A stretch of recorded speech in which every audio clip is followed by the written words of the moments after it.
Should you really be scared about proof of funds?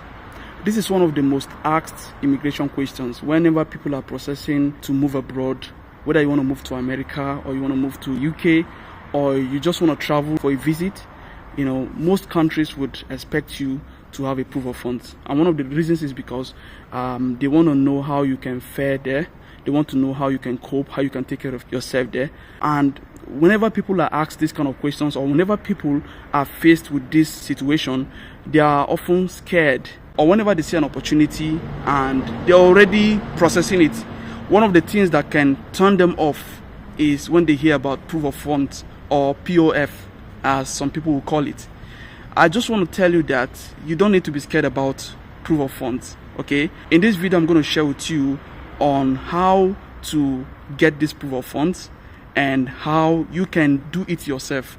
Okay, I'm going to share with you about everything you need to know about proof of funds. Even if you don't have any money to do proof of funds, I'm going to tell you what to do. So ensure that you watch this video to the end, because I'm going to make it easy for you, like based on my own personal experience and how I've helped to mentor people, you know, mentor my clients. One of the person implemented it and she came to Poland through this. Okay, so I'm going to share with you some of these experiences and how you can do it. So ensure that you watch this video to the end. So currently I live in Poland. I've been to several countries around the world. I've used proof of funds a couple of times, you know, and I have the experience. Okay, and apart from that, I have other exciting videos on this channel.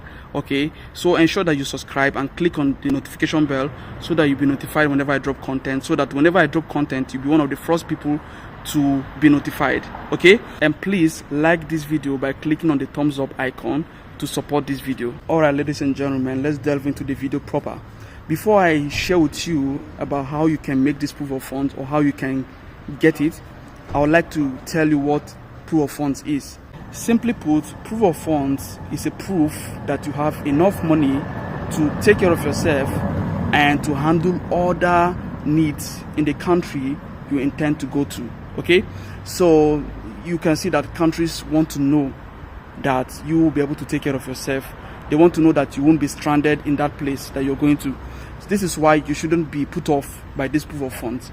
This is why you should take it as part of the requirement for obtaining a visa. And in this video I'm going to show you that it is obtainable, so you don't need to be scared about it. Okay, so there are two main components that makes up the proof of funds. One is your account balance, or the amount of money you have in your account at that time, okay, in which you're making that proof of funds. Okay, and the second part is the cash inflow and outflow, or you can call it the transaction history or account history. Okay, so you know that when you are using your card to buy things in the market, you use your card to enter the bus, you use your card to shop online, all these things, there are history in the account. Okay, so this is the second part of the proof of funds. So with that in mind, when you talk about proof of funds, you're not talking about a virgin account. Okay, you're talking about an account that has been active for some period of time. This is why some embassies would want you to show proof of funds for the last 3 months or for the last 6 months. Okay, because they want to see that this account is active. They want to see that there's a history of money going in and coming out of that account, such that when you come to the new country, right, it won't be difficult for you to take care of yourself, because they know that you're already used to getting money in and out of your account. Do you understand what I mean? So this is one of the things you should put at the back of your mind when we talk about proof of funds. All right, so most times embassy are looking for the account balance and for the transaction history, or for the account history, or you can just say cash inflow and outflow. So these ones will convince the embassy that there's something in it that is able to take care of someone for a sustained period of time, or for the duration of your visa. If you're sponsoring yourself, all you need to do is to get that proof of funds. And apart from the proof of funds, get like an employment letter to show that you have a job, and you know, from that job, you know, you have that account and they're paying salary into it. Take into consideration what I've talked about regarding the proof of funds, which means the total amount of money in your bank account at that moment, and also cash inflow and outflow, which means that you should have been using that account to collect your salary. okay? Or if you're doing business, or if people are sending you money, you should have been using that account for some period of time, for at least 6 months. So what you need to do is to go to your bank and tell them you want the proof of funds that you want to apply for a visa. So let's say, for example, the country you intend to go to, the embassy didn't specify, like they didn't specify the proof of funds should be for the last 6 months or for the last 3 months. I would advise you to get for the last 6 months or for the last 3 months, just to be on the safer side. But make sure that there is transaction history, okay, inflow and outflow. If you have an account that meets this criteria, then I can advise you to use your account as proof of funds, depending on the strictness of the embassy that you are applying to. I would also advise you that in addition to getting your proof of funds, that is your bank statement, I would also advise that you should provide documents stating your pay slip, for example. So ideally it should be an account that you're using to get your salary, right? And that account, you're using it to buy things, you use it to shop things online, or you use the account one way or the other, there's money going in and coming out, okay? I would advise you to do that as well, okay? It depends on how strict the embassy is, okay? But if you don't have this, if you cannot get, for example, if you don't have payment slip, if you don't have employment letter, but you have an account, maybe your parents sends you money into the account, or people normally send money into the account, so hence there's transaction history. So you can just go to the bank and just get your bank statement that has your account balance and the cash inflow and outflow alone. But if you can add, for example, employment letter to show that you're earning some amount of money as salary, and there is evidence that money goes into that account via the job you're doing or courtesy of the job you're doing, that can be a boost, okay? But then for me, it is not 100% required. This is just my idea, that if you can have something like this, that can be a booster. So this is the first scenario whereby you are the sponsor. Now let me talk about the second scenario. Before I talk about the second scenario, if you haven't liked this video, please just click on the thumbs up to support this video, all right? And if you haven't subscribed, kindly hit that subscribe button and click on the bell so that you'll be notified whenever I drop content, okay? All right, now the second scenario is a situation whereby you have a sponsor. Now people have asked me these questions and I'm going to make it very clear. Your sponsor must not necessarily be your family member. Your sponsor must not necessarily be someone that you have the same surname, that you're bearing the same surname or the same father's name. Anybody can be your sponsor. A company can be your sponsor. A friend can be your sponsor, okay? In a situation where you have someone as a sponsor, then they will need to give you their bank statement, and in addition, they would need to provide you with a sponsorship letter, okay? So that letter should be written by them, or you can write it. It depends. Maybe this person is a big man or a big woman and doesn't have much time, okay? So you can just write this letter for them, but before you write this, you have to first of all discuss this with them and tell them about the whole plan, okay? Then you can just write this sponsorship letter, all right? Then you take it to them to sign. So when you're writing this sponsorship letter, it should be something like, you're addressing it to the embassy. So the person that is giving you this sponsorship letter, their address should be, just like you're writing a formal letter. So there will be their address, and there will be the address from the embassy. So you might choose to put it this way or this way. So you might just put one of the address here, like on this side, on the right hand side, the address of the person that is writing to the embassy, that is your sponsor, on the left hand side, right below, the address of the embassy. Or if you want, you can just put the address of the person, of the sponsor, on top. Then when you go down, you now put the address of the embassy. Then make sure you write the date, okay? Then when you go below, then you have to write like a title, right? Like letter of sponsorship for Mr. Peter John, okay? So it should be like that, the heading in capital letters.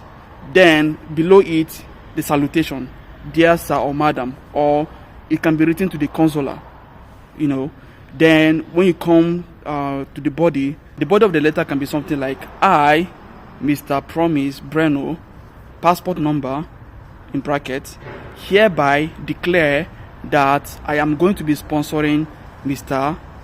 Peter John throughout their stay in so country, So you can just declare it like that, and when you declare the person that you're going to be sponsoring, then the passport number should be there as well. Then after that intro like that, then the sponsor needs to go further to state their job. So they can just write the job, the kind of job that they do, and how much they receive as salary. All those things should be written down like that. Then after everything is written, you can just write like, the sponsor can just write something like, don't hesitate to contact me if you need further information. Okay, then when you come down, then you now put like yours sincerely, then leave a space, then you write the full name of the sponsor, and so that when you print out the letter, okay, the sponsor will be able to sign in between that yours sincerely and the full name of the sponsor. Do you understand? So just to recap what you need to get from a sponsor: 1, bank statement following the rule, the criteria I've mentioned initially, and the second, sponsorship letter. Now, in addition to the sponsorship letter, just to prove the things that we are written in that letter, all right, the sponsor should further, okay, give you like a letter to show that they are employed. Okay, so if they can give you the letter to show that they're employed, that would be nice. And also pay slips for the last, let's say, 6 months or for the last 3 months. Okay, so that at least what was written there as their salary can match. This way the embassy will know that this person is capable of sponsoring you, and money is actually going into this person's account and coming out. So I'm asking you to get these things so that the embassy will not think that you forged the document. After this letter has been written, that is the sponsorship letter, either written by you or the sponsor, and this letter has been printed out and the sponsor has signed it, okay, then I would advise that this letter should be notarized. So you just need to go to a notary. If you don't know what a notary is, or if you don't know where a notary is, then just go on Google and type notary around me, okay? Then Google will bring out suggestions. Then you can just follow the address and go there. So notary is a place where you certify documents, or where you can use the original of a document, okay, to get another document that is equivalent to the original. So that means if you're submitting an application and you don't want to submit the original document, right, so you can go to a notary, right, with the original one. They will do the photocopy and certify it, okay, such that that photocopied document now will not be seen as original. Almost anybody can do a proof of funds or can get a proof of funds, okay? So let's say, for example, you have an account, an active account, okay? Over the years, it's just some things are going in, coming out, but you know that you don't have enough money to do a proof of funds. What you need to do is to simply try to think about people that you know, okay, that can lend you some money. It can be 5 people, it can be 10 people, it can be 15 people, it depends. So ideally, this should be people that trust you and you trust them too. So if they can lend you this money, right, you already know how much you need as proof of funds. If they can lend you this money and you just put in your account, right, when you put in your account, then after you get that proof of funds, you pay them back. So you don't need to even wait until the day of appointment before paying them back. Okay, let me just share an experience. So there was this visa I was applying to, and I had money in my account, but I needed more. I had a target, so I needed more. So what I did was that I borrowed, I wanted to borrow money, like I wanted to borrow like $1,000 from my friend. We went to the bank with him. So basically he gave me that money, okay. I went to a cashier and I paid the money into my account. On the same day, again, I picked another queue number. I went to another cashier again, okay, and I told the other cashier that I need bank statement for visa application, and they gave me that bank statement. So after I got that bank statement, the same day, I took another queue number. I went to another cashier again, and I withdrew the money and I gave it back to my friend. So you can do this, all right. At least there should be some people around you that trust you, that you can just go to the bank with them and you can do this, and after you've done that, you give them back. So I've never heard that the embassy called the bank. At the end of the day, you just need to show them something, and you have to find a way to show them this. For a lot of people, they can still take care of themselves abroad, even without showing all this proof of funds. But then the embassy doesn't want to care. They want you to prove it through a document. So I'm just trying to make things easier for you. In fact, even if you want to go to Germany, for example, you can still do the same thing. It depends. If you have people that trust you and can be able to lend you that money, you put it in a blocked account. When you get to Germany, you pay them back gradually, because I heard that when you go to Germany, they'll be paying you back the money little by little, right? And you might even get a job that you'll be able to get the money and give them back faster, you know. So you can also apply the same principle if you want to go to Germany. What I'm trying to tell you is that it is possible to do this proof of funds. Whenever you hear about proof of funds, don't be put away, don't be scared, okay? It is possible. So just to recap what I've shared so far, proof of funds is a proof that you have enough money to take care of yourself and other things, other needs abroad. And you look at proof of funds in two segments: the total account balance that you have at the moment, the cash inflow and outflow. And also you look at proof of funds in two ways. For example, a situation whereby you are the sponsor, you are sponsoring yourself, okay? In that situation, you just need to go to the bank and get the bank statement that has the cumulative sum of money in your account, and it has the cash inflow and outflow. And also, if it is possible, you should also add payment slip for your salary or your employment letter, all these things, okay, if it is possible. In this situation, you don't need any sponsorship letter because you are the one who is sponsoring yourself, okay? And in the situation whereby you don't have much money, you don't have enough money in your account, you can borrow from people. I told you how to do that. You can go to the bank with the person you trust and just follow the principle that I've explained earlier, what I've done in the past, okay? Then if you have a sponsor, all right, and anybody can be your sponsor. It doesn't need to be your family member, okay? Anybody can be your sponsor. What this sponsor needs to give you is their bank statement following the criteria I've mentioned in the video so far, and also a sponsorship letter that should be notarized, okay? And in addition, payment slip, employment letter, and anything to prove they have that money that they are stating. So ladies and gentlemen, that will be it about this content. If you have any question, put in the comment section below. If you haven't subscribed yet, kindly subscribe, click on the bell so that you'll be notified whenever I drop content, and please smash the like button by clicking on the thumbs up icon to support this video. And if you need any consultation, you know, maybe you need help in writing that sponsorship letter, okay, or you want to talk to me directly, you want me to talk to you specifically regarding your own immigration problem, okay, or your own immigration vision, you want to share it with me and you need help, then also click on a link in the description that says talk to me one-on-one, okay? Once you've clicked that link and you've done the needful, please take a screenshot and contact me via my social media, okay? I would prefer you contact me via Instagram because it will be easier for me to reply you, or you can also contact me via Facebook or email, okay? But it's better for me if you contact me via Instagram, okay? Then if you also need help in moving abroad, for example, you want me to process your admission, you know, to abroad, for example, Poland, okay?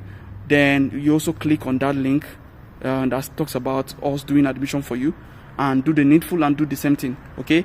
And if you want me to handle your CV, do the same thing as well, okay? But I thank you so much for watching. Till I come your way again, have a great time. See you in my next video.